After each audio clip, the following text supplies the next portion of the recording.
warahmatullahi wabarakatuh. Perkenalkan, nama saya Nurrahma Al-Hasanah. Saya mahasiswi dari Stikes Sukabumi. Di sini saya akan melakukan tindakan airway breathing management. Di sini ada organ utama airway yaitu hidung, laring, paring, trakea, breathing, paru-paru, bronkus, bronkeolus, alveolus, diafragma, dan lain-lain. Yang kedua, tanda jalan napas bersih. 1. Snoring atau sering disebut ngorok. Yang kedua, goggling atau sering disebut kumur-kumur. Yang ketiga, crowning yaitu ETT, nadi torak internal.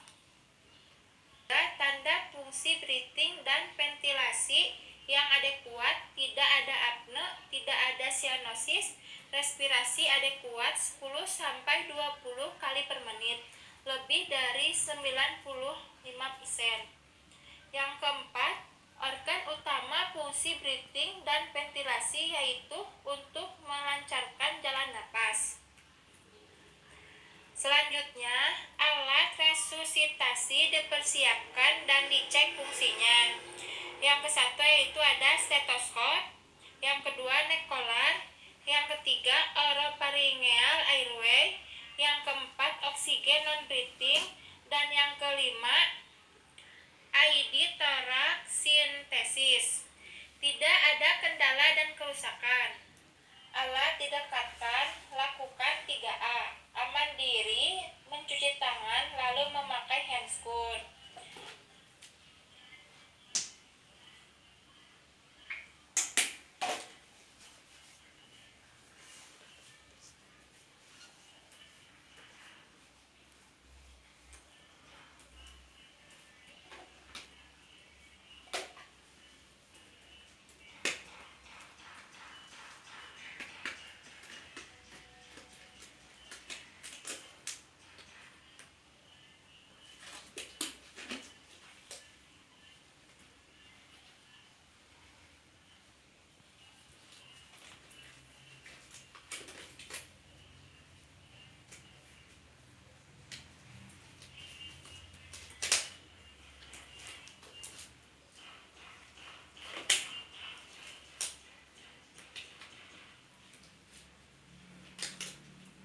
Aman lingkungan, aman pasien.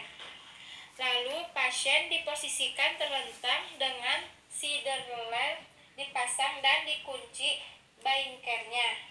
Pasien sudah diposisikan terlentang lurus, pasien lalu jika ada curiga cedera servikal lalu pasang neck collar.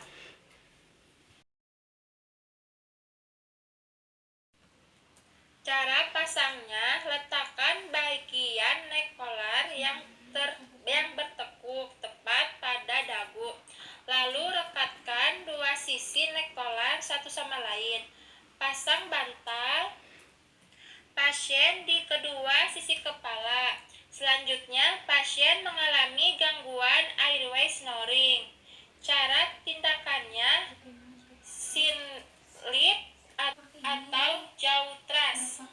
Caranya yaitu letakkan tangan pada dahi pasien, lalu tekan dahi sedikit mengarah ke depan dengan telapak tangan. Selanjutnya, letakkan ujung jari tangan lainnya di bawah bagian ujung tulang rahang pasien.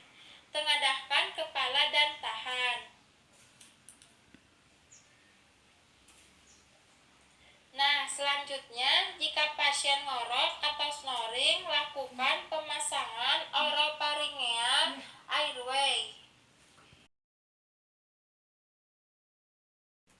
Cara penggunaannya yaitu masukkan alat ke mulut, lakukan pemasangan dengan cara memutar 180 derajat.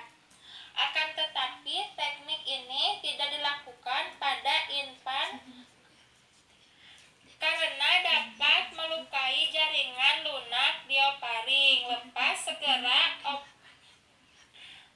apabila korban memiliki refleks muntah yang adekuat. Lalu kita lihat cara melihat gangguan airway. Lihat ada sumbatan benda asing atau tidaknya. Lalu dengarkan ada suara napas tambahan atau tidak.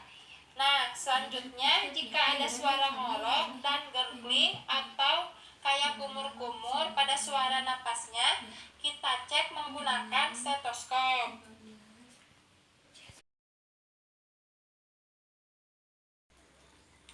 Selanjutnya, periksa fungsi breathing dengan cara loop, listen, feel, badan pasien terlihat simetris, lalu dengarkan suara napasnya. Pasien terdengar dan terlihat sudah bisa bernapas, tetapi pasien terlihat sesak, maka pemasangan oksigen dilakukan. Kalau pasien masih terlihat sesak, maka oksigen non-breathing. Nah, cara penggunaannya yaitu oksigen ini terdapat lubang-lubang kecil di sekeliling sungkup muka. Kecepatan aliran 6-10 liter per menit dengan FRO2 yang dicapai sekitar 36-60%. Yang diberikan pada pasien 7 liter, pasien dicurigai adanya tensian pneumotorak. Selanjutnya kita pasang needle thorax sintesis. Jika ada rujukan, maka kita harus berkomunikasi pada keluarga. Seperti ini, ibu, bapak, karena penyakit anak ibu berhubungan dengan pernapasan dan di sini kekurangannya alat, maka anak ibu dan bapak harus dirujuk ke rumah sakit yang memiliki peralatan lengkap. Nah, selanjutnya setiap tindakan yang dilakukan selalu adanya evaluasi respon pasien.